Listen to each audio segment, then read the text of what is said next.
হযরত ওমরের সময় প্রেসিডেন্ট, ছেলেটাকে ভর্তি করার পরেই কয়েকদিন ক্লাস চলছে, হঠাৎ করে ওই দেশের প্রধান বিচারপতি হযরতে আলী তার ছেলে হোসাইনকেও দিলেন মাদ্রাসায়। এই টেবিলের ওপর থেকে বারবার কলম ফেলে দিচ্ছে, খেজুরের পাতার কলম, উপর দিয়ে কালি দিয়ে লেখা লাগে এই কলমে। আব্দুল্লাহকে বলছে তুলে দাও, একবার দুইবার তিনবার তিনি তুলে দিলেন, তৃতীয়বার একবার বলে ফেললেন কি তুমি বারবার কলম ফেলে দাও, আমারে তুলতে বলো, আমি কি তোমার খাদেম চাকর নাকি? হযরতে হোসাইন তিনি মনের অশান্তে যেন কথা বলে ফেললেন, হে আব্দুল্লাহ তুমি শুধু খাদেম না, খাদেমের বাচ্চা খাদেম। উনি ওই সময় প্রেসিডেন্টের ছেলে মাইন্ডে নিয়েছে, বাড়িতে যে জিজ্ঞাসা করছে বাবা হোসাইন আমাকে খাদেমের বাচ্চা খাদেম এই শব্দ দিয়ে সবার সামনে গালি দিয়েছে, আমি আর মাদ্রাসায় যাব না, বিচার যদি তুমি সত্যিই না করো আমি মাদ্রাসায় পড়া বন্ধ করে দিলাম। মানে বলছে ঠিক আছে আজকে না জমার দিন আমি বিচার করব হাজারো মানুষের সামনে। বয়ান চলাকালীন তিনি খুতবা বন্ধ করে দিয়ে বললেন হোসাইন হ্যাঁ এদিকে আসো, আমার এই ছেলেকে তুমি গালি দিয়েছো, আমাকে পর্যন্ত ছোট করেছো মানুষের সামনে। বলে হ্যাঁ করেছি। কেন তুমি গালি দিলে, এই ছোট কথাটা কেন আমাকে বললে? হযরত হোসাইন বলে খলিফা বুকে হাত দিয়ে বলেন তো আপনি কি আমার নানার খাদেম ছিলেন না? হযরত ওমরের কথা বন্ধ হয়ে গেছে, ডাক দিয়ে বলে হোসাইন তাই তো, আমি তো এভাবে চিন্তা করি না, আমি তো তোমার নানার খেদমত করেছি, আর খেদমত যে করে সেই তো খাদেম। তুমি কি এই কথাটা যা বললে লিখতে পারবা? হ্যাঁ কাগজ কলম নিয়ে আসেন। খেজুরের পাতা নিয়ে এসেছে, উনি লিখে দিলেন ওমর আমার নানার খাদেম ছিল, আমি দেখেছি, ইতি হোসাইন ইবনে আলী, সই করে দিলাম। কাগজটা হাতে নিলেন, জমা দিলেন, সাহাবীদেরকে বললেন নবীর সাহাবীরা বিচার হয়ে গেছে। এই ছেলে সমস্যা কেমন? না না মাইকে মাইকওয়ালা কি আর ঘ্যাড় ঘ্যাড় করে কেন? সাতার মাথা মাইক দিয়েছে, আর উল্টা পাল্টা জিনিস এখানে রাখেন কেন যে ঘ্যাড় ঘ্যাড় করে আওয়াজ হয়?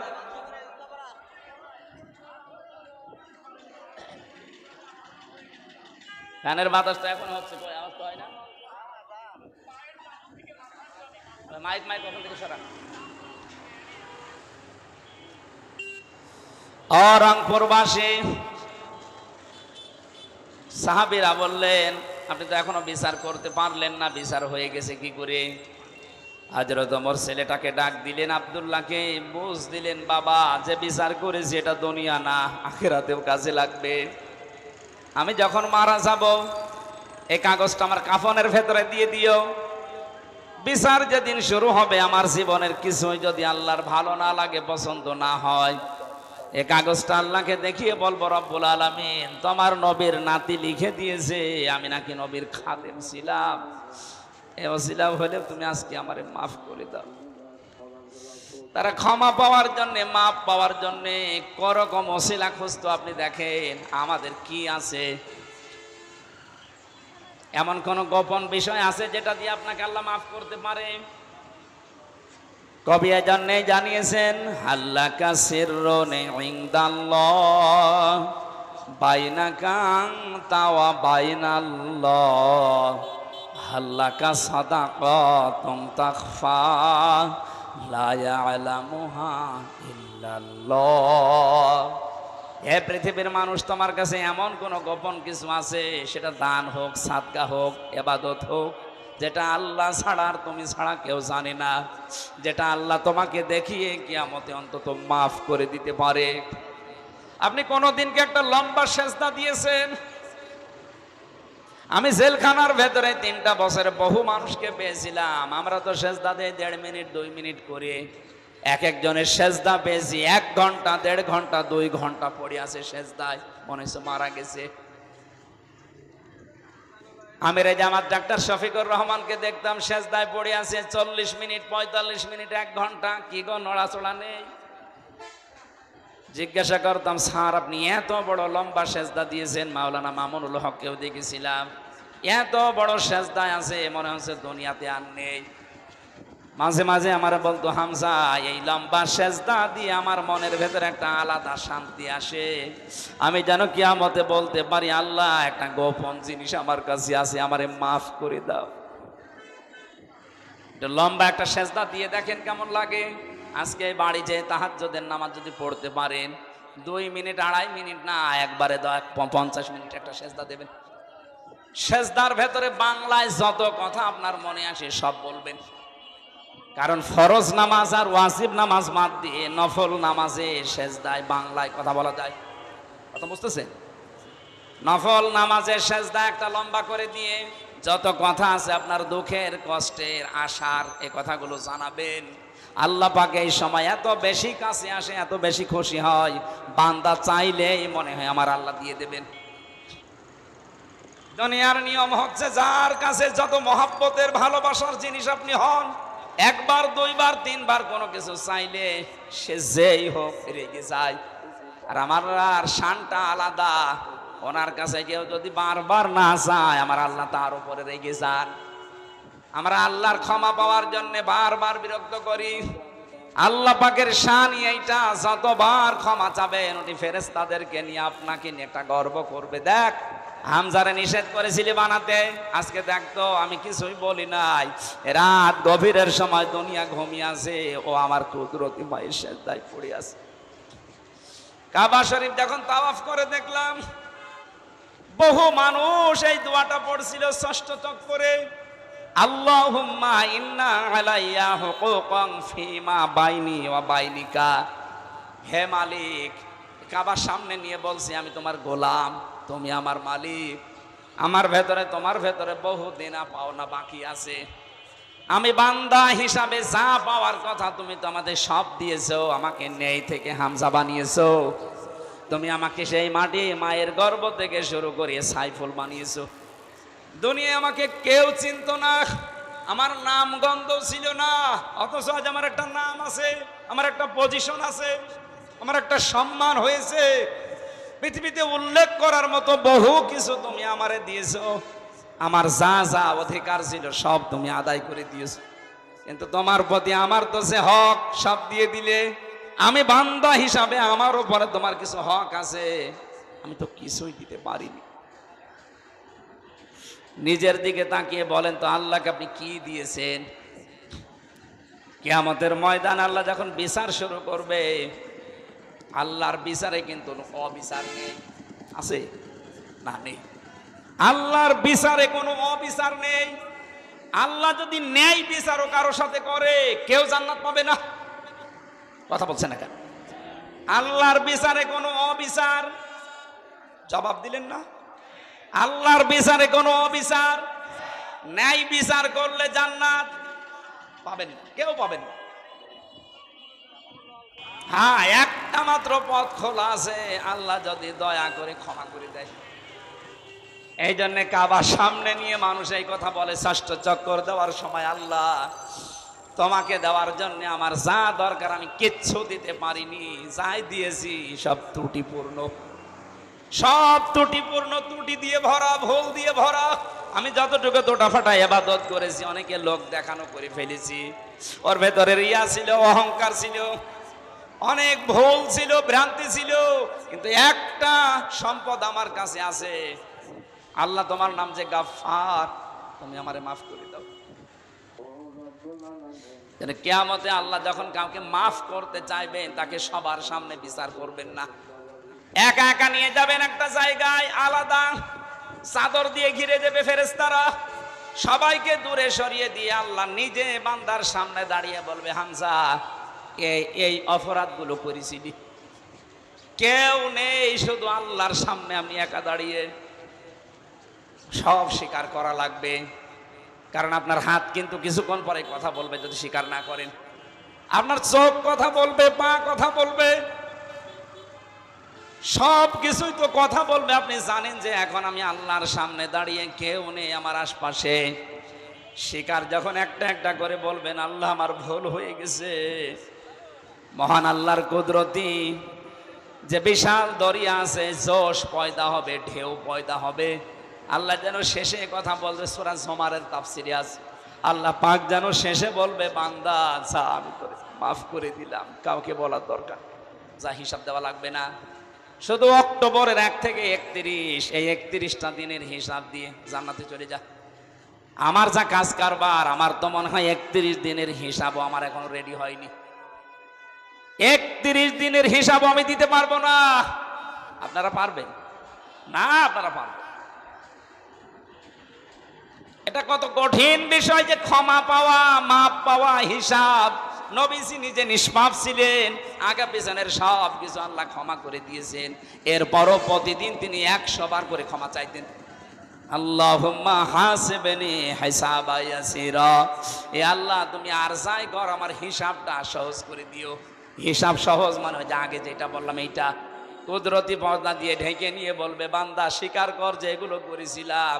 যখনই আপনি অনুতপ্ত হয়ে অনুশোচনা করে কান্নাকাটি করবেন যে আমি করেছিলাম, আল্লাহ বলেন যা গোপনে মাফ করে দিলাম। আল্লাহ আমার সবার জীবনে তুমি এরকম একটা পজিশন তৈরি করে দিও, বলেন আমিন। নাই তো একটা যদি নিয়ামতের হিসাব যায়, কিচ্ছু না, শুধু পানি, তাও পারবেন না। আল্লাহর এক বান্দা মনে মনে করেছিল 1000 বছর আমি হায়াত পেয়েছি। এটা বনী ইসরাইলের ঘটনা। 1000 বছর আমি হায়াত পেলাম। 1000 বছর আমি জিহাদের ময়দানে কাটিয়েছি, দিনের বেলা, আর রাতের বেলা আমি কাটিয়েছি ইবাদতে, সেজদায়, তেলাওয়াতে। আল্লাহ আমাকে যা করলাম মনে হয় জান্নাত আমি পেয়ে যাব। ঠিক দেখে স্বপ্নে দেখে মারা গেছে। কিয়ামতের ময়দানে আল্লাহ কায়েম করে দিয়েছে, ওরে ডাক দিয়েছে, এদিকে আয়, তোরে জান্নাতে দিয়ে দিলাম, যা। লোকটার মনের ভেতরে একটু অহংকার, এত কিছু করলাম, আল্লাহ আমাকে একটু ধন্যবাদও দিল না, ওয়েলকাম দিল না, বলছে যা, জান্নাত চলে যা। একটা কথা হইলো। আল্লাহ ওর মনের ভাষা বুঝতে পেরে ফেরেশতাদেরকে বলছে, শোন, যেখানে জাহান্নামের গরম বের হয় বেশি, ওই জায়গার পাশ দিয়ে ওরা ঘোরা। ওই জায়গার পাশ দিয়ে ঘোরাচ্ছিল। পানির পিপাসায় যখন কলিজা ফেটে যায়, ডাক দিয়ে বলে, আল্লাহ আমার একটু পানির ব্যবস্থা করো। কলিজা ফেটে যাচ্ছে, ফেরেশতারা বলে, না, এটা কিন্তু দুনিয়ার জীবনে তুমি নেই। এই ময়দানে পানি পেতে হলে ফ্রি পানি পাওয়া যাবে না, কিছু দেওয়া লাগবে। কি দেওয়া যায়? যা ইবাদত করেছো 1000 বছর ধরে, অর্ধেক আমাদের দিয়ে দাও। ঠিক আছে, দিয়ে দিলাম। পানি খাওয়ার পরে প্রসাব লাগে। কথা বলেন না কেন? প্রসাবের চাপ আসার পরে বলছে, ভাই একটু প্রসাবের ব্যবস্থা করেন আমার। না, এখানে যেখানে সেখানে বসা যাবে না। প্রসাব যদি করতে যাও, বাকি ইবাদত আমাদের দাও, আমরা একটা ব্যবস্থা করে দেই। দিয়ে দিলাম। আমি করবো কি? আমি নিজেই বাঁচি না। প্রসাব করার পরে আল্লাহ যেন ডাক দিয়েছেন, বান্দা 1 গ্লাস পানি ভেতরে ঢোকাইলে আর 1 গ্লাস বের করে দিলে। এই জন্য তুমি 1000 বছরের বন্দী সব দিয়ে দিলে। 1000 বছর কিছু না করলেও 1 গ্লাস করে প্রতিদিন পানি খেয়েছো। প্রতিটি গ্লাসের বিনিময়ে 1000 বছর করে ইবাদত আমারে দিয়ে, তারপরে আমার জান্নাতে যা। লোকটা সেজদায় পড়ে যাবে, ডাক দিয়ে বলবে, রব্বুল আলামিন, আমার ভুল হয়ে গেছে। কোন মানুষ তার ইবাদত বন্দেগী দিয়ে আল্লাহ তোমার জান্নাত পাওয়া সম্ভব না যদি তোমার ক্ষমা পাওয়া না যায়। এজন্য ওসিলা তালাশ করবেন সব সময়। কোন কাজে কোন ওসিলায় গোপন এমন কিছু আপনার দুনিয়ায় আছে যেটা দিয়ে আপনি মাফ চাইতে পারেন। গভীর রজনীতে চলে যাবেন একজনের বাড়িতে, যদি শোনেন আমাকে তার ছেলে মেয়ে লেখাপড়া করাতে পারছে না, নিজের সামর্থ্য থাকলে তারে 2000 টাকা রাতের বেলা দিয়ে বলে বই কিনবা। এই গোপনটা দুনিয়ার কেউ যদি না জানে, কিয়ামতে আল্লাহ ওইটা নিজে পেলে পুষে মানুষ করে বিশাল আকারে আপনাকে দেখাবে। এরকম কিছু আমাদের জীবনে আছে নেই? যা করি অধিকাংশ লোক দেখানোর জন্য। রব্বুল আলামিন এর পরের শব্দে আমাদের জানিয়েছে, আল্লাযীনা ইউনফিকুনা ফিস সাররাই ওয়াদ-দাররাই ওয়াল কাযিমিনাল গায়যা ওয়াল আফিনা আনিন নাস। এই পৃথিবীতে যারা সচ্ছল অসচ্ছল, গরিব হোক ধনী হোক, যতটুকু যার সামর্থ্য আছে দান করতে থাকে, খরচ করতে থাকে আল্লাহর জন্যে, দিনের জন্যে, মানবতার জন্যে, নিজের নিকট আত্মীয় স্বজনের জন্যে। এখানে একটা পয়েন্ট আছে, এদিকে আসেন। একটা পয়েন্ট এখানে আছে। বিশ্ব নবী যেদিন নবুয়ত পেয়ে বাড়িতে আসলেন, তার স্ত্রী খাদিজাতুল কুবরাকে বলেছিলেন, স্ত্রী আমি ভয় পেয়েছি, আমার জীবনের ওপরে আমার আশঙ্কা হয় আমি যেন মারা যাব, তুমি আমারে ঢেকে দাও। হযরতে খাদিজা ওই দিন বলেছিলেন, স্বামী আমার ভয় পাবেন না, কোনো জিন ভূত পরী এমনকি আল্লাহ আপনাকে ভয় দেখাবে না। 5টা কথা বলেছিলেন খাদিজা ওই দিন। 1 নম্বরে ইন্নাকা লা তাসিলুর রেহমা, আপনি রেহেমের সম্পর্কগুলো ঠিক রাখেন। এখান থেকে প্রমাণ হয় যে মানুষগুলো আত্মীয়তার সম্পর্ক দুনিয়ায় ঠিক রাখবে, মজবুত করবে, অটুট রাখবে, তাদের দুনিয়ার কোনো ভয় আল্লাহ দেখাবে না, সব ভয় দূর করে দেবে। এই কথা বুঝতেছেন? অথচ এই দেশে হাজারো আল্লাহওয়ালা মানুষ আমরা দেখতে পাই, তার আত্মীয়তার সম্পর্কগুলো ঠিক নেই। নিজের আপন ভাইয়ের সাথে কথা বলে না, নিজের আপন বোন গরিব, যেতে চাই না। ধর্ম আত্মীয় মাতিয়েছে রংপুর, মাসে 3 দিন যাই, এক কথা বলেন না কেন? নিজের নিকট আত্মীয় আপনার বোন, আপনার ভাই, আপনার চাচা, আপনার ফুফু, আপনার মা বাবা, এগুলো রক্তের সম্পর্ক না? এইগুলোর সাথে আজ 100 জনের প্রায় 95 জনের সম্পর্ক ভালো না। এই সম্পর্ক নষ্ট করার পেছনে যারা দায়ী তারা আমাদের বউ। এটা আবার বেশি বলে ফেললাম নাকি? না না, বেশি বলিনি, এইটাই হচ্ছে। 100টা পরিবারের 80-90টা পরিবারে এখন বউর কারণে আমরা রক্তের সম্পর্কগুলো নষ্ট করে ফেলি। সম্মানিত মা বোনেরা, মনে করছেন আমি নামাজ পড়ি, রোজা করি, আমি কালো বোরকা পরে থাকি, আমি আপনি কালো বোরকা পরে করবেন কি? আপনার স্বামীকে যদি বাধ্য করান যে আপনার ভাই বোন মা বাবা এদের সাথে দরকার নেই, যা আছে তুমি আমাদের নিয়ে, আমার মা বাবা নিয়ে থাকো, আপনি নিশ্চিত জাহান্নাম। নবীজি বলেন, কোন স্ত্রী যদি চাই, এটা কামনা করে যে আমার স্বামী আরো বেশি দিন বেশি থাক, আমার স্বামীর সম্মান, আমার স্বামীর ইজ্জত মর্যাদা, টাকা পয়সা, অর্থ দুনিয়ায় আরো বেড়ে যাক, সে যেন সবসময় তাকিদ দেয়, স্বামী যা করো সম্পর্কগুলো ঠিক রাখো। আরো ওরা সম্পর্ক নষ্ট হয় কি করে সেই কাজ করে। আপনার নামাজ রোজা এই পর্দা পশিদা সব মাঠে মারা যাবে, কিচ্ছু কবুল হবে না। আজ হাজারো স্ত্রীর কারণে সন্তান তার মা বাবাকে বৃদ্ধাশ্রমে পর্যন্ত রেখে আসছে। গত পরশুদিন আমার এই যে কিশোরগঞ্জ, নীলফামারী কিশোরগঞ্জ বৃদ্ধাশ্রমে মাহফিল ছিল, কত মা বাবা বসে আছে লাইন দিয়ে। কয়েকজনকে জিজ্ঞাসাও করেছিলাম, বড় বড় অফিসার সন্তানগুলো মা বাবাকে রেখে গেছে এখানে। কোন সন্তান জীবনেও চাইবে না যে আমার মা বাবা বৃদ্ধাশ্রমে থাকুক, এটার জন্য বাধ্য করে ওর বউ, আর ওই বউকে কান পড়া দেয় ওর বউর মা আর ওর বড় বউ। এটার সাথে একমত আছেন কারা? স্বামীরা হাত তোলেন তো। সবগুলো ধরা পড়ছে। বাড়ি যাবেন আজকে আপনি, এই যে রেকর্ড হচ্ছে, ভিডিও ধরবে, আপনার খাবার বন্ধ করে দেবে। নবীজি বললেন, স্বামী স্ত্রী স্বামীকে শোনাচ্ছে, আপনি রক্তের সম্পর্ক ঠিক রাখেন, আপনি ভয় পাবেন না। তাকসিবুল ও তাহমিলুল কাল্লা, স্ত্রী বলছে আপনি মানুষের বোঝা বহন করেন, আপনি ভয় পান কেন? মানুষের কষ্টের বোঝা, ঋণের বোঝা, দুঃখের বোঝা আপনি বহন করে দেন, আপনার ভয় নেই। অথচ বাংলাদেশে যে মহিলা পালিয়ে গেছে, ও হাজার হাজার কোটি কোটি টাকা বোঝা দিয়ে গেল আমাদের। সে তো ভালোই আছে তার মেয়ে নিয়ে, বোন নিয়ে, ছেলে নিয়ে, কিন্তু আমাদের উপর এখন কত বোঝা। এদেশে এখন জন্ম নিলে 1 লাখ টাকা ঋণ। এই যে যাদেরকে 2780 জন মানুষ এখন হাসপাতালে, এই মানুষগুলোকে আপনি তার পরিবারের জন্য, মা বাবার জন্য, সমাজের জন্য একটা বোঝা বানিয়ে দিলেন। নবীর উম্মত যারা, তারা বোঝা আরো দূর করে দেয়, হালকা করে দেয়, আর ওরা এমন নবীর উম্মত, বোঝা আরো চাপিয়ে দিয়ে গেল। আপনি মাপ পাবেন না। মাপ পাওয়ার জন্য মানুষের বোঝা হালকা করা লাগে, তাহলে কিয়ামতে আল্লাহ আপনার পাপের বোঝা হালকা করে দেবে। পাপের বোঝা হালকা করা মানে আপনাকে আল্লাহ মাফ করে দেবে। আমি জেলখানায় বসে বসে এই পারিবারিক জীবন নিয়ে ভেবেছিলাম, মেয়েরা কেন আজ এই স্বামীর উপরে এই ঝামেলায় আছে। নারী নির্যাতন করলে আমাদের জেল হয়ে যায়, ফাঁস হয়ে যায়, আমরা ফাঁসির আসামি। এখন যে জল্লাদ আছে ও বউ মারার মার্ডার মামলার আসামি। আমাদের যে ফাঁসি দেয় কেন্দ্রীয় কারাগারে ঢাকাতে, ইলিয়াস, এ তার বউকে একটা থাপ্পড় দিয়েছিল সংশোধনের জন্য, ছাতা মরি গেছে। এখনো ফাঁসি ছিল, এখন যাবজ্জীবন 30 বছর জেল খাটা লাগবে। এই জন্য আমি বসে বসে, ওখানে তো লেখা খুব কঠিন, তারপরও কারারক্ষীদেরকে বলে কয়ে আমি লিখেছিলাম পারিবারিক জীবনের সমস্যা এবং তার সমাধান কি, কি করে এটার সমাধান করা যায়। আমি প্রায় 120 পৃষ্ঠা করেছিলাম। বাইরে এসে ওরা আরও সামারাইজ করে করে 2টা বই করেছে, একটা পুরুষের জন্য, একটা মহিলাদের জন্য। এখানে পাওয়া যায় কিনা জানি না, গাড়ি আছে মনে হয়, গাড়িতে পাওয়া যাবে, সাদা গাড়ি। আমার যাওয়ার সময় মেয়ের জন্য নিয়ে যাবেন, বিয়ে দেওয়ার আগে এটা পুরা পড়াবেন যে এটা পড়ো, তাহলে আর সংসার আলাদা হবে। বিশেষ করে বউকে পড়াবেন আগে, আর বউরা নেবেন নিয়ে স্বামীকে পড়াবেন। আমার কণ্ঠ এবং এই রাত জাগা নিয়ে আমি খুব টেনশনে আছি। এত রাত পর্যন্ত জেগে থাকলে আবার দেখা যাচ্ছে সেদিন রংপুরের মতো পটল তুলব। আমি শেষ করে দিলাম, আল্লাহুম্মা আমিন। লা ইলাহা ইল্লা আনতা সুবহানাকা ইন্নী কুনতু মিনাজ জালিমিন।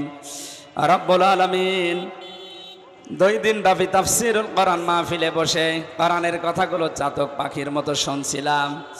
যতটুকুই শুনিয়েছি, আমার শরীরে যতটুকু কুলিয়েছি আমি বলেছি, এগুলো আমল করার তৌফিক আমাদের দান করো। সওয়াবগুলো তুমি নবীর রওজায় পৌঁছিয়ে দাও। 3টা বছর জালেমের জিন্দান খানায় ভর্তি ছিলাম। কি খাওয়িয়েছে ওরা আল্লাহ তুমি জানো, আর ওরা জানে আমার শরীরটা স্বাভাবিক হচ্ছে না। আল্লাহ মেহেরবানি করে আমাকে আগের অবস্থায় আবার ফিরিয়ে দাও। এ মাহফিলের সওয়াবগুলো নবীর রওজায় পৌঁছিয়ে দাও। আমরা যারা নারী পুরুষ আসলাম, আল্লাহ তুমি আমাদেরকে জীবনের মতো ক্ষমা করে দাও। এ মাদ্রাসার বিশাল খরচ আল্লাহ মেহেরবানি করে খাজানা থেকে পূর্ণ করে দাও। যত মানুষ লেখাপড়া করছে এখানে, তাদের মেধাস্মৃতি খুলে দাও। যত অভাব আছে আল্লাহ অভাবগুলো দূর করে দাও। আমার কণ্ঠে আর কোলাই না আল্লাহ, তুমি আমার কণ্ঠ তা ছেড়ে দাও। মাহফিলের প্রধান অতিথি ইদ্রিস ভাইকে কবুল করো। আল্লাহ তাআলা অন্যতম অতিথি এসেছে আমাদের শ্রদ্ধাভাজন ভাই সাইফুল ইসলাম, তাকে মঞ্জুর করো। এই জেলাতে যত মানুষ বসবাস করছে, তাদের মা বাবা যারা হারিয়েছে, কবরগুলো জান্নাত বানিয়ে দাও। এ দেশটা জালেম থেকে যখন মুক্ত করেই দিয়েছো আল্লাহ, বহির্বিশ্বের ষড়যন্ত্র থেকে তুমি মুক্ত রাখো। কোরআনে কারীম এই দেশে তুমি প্রতিষ্ঠা করে দাও। বারাকাল্লাহু লানা ওয়া লাকুম ফিল কোরআনিল আযীম।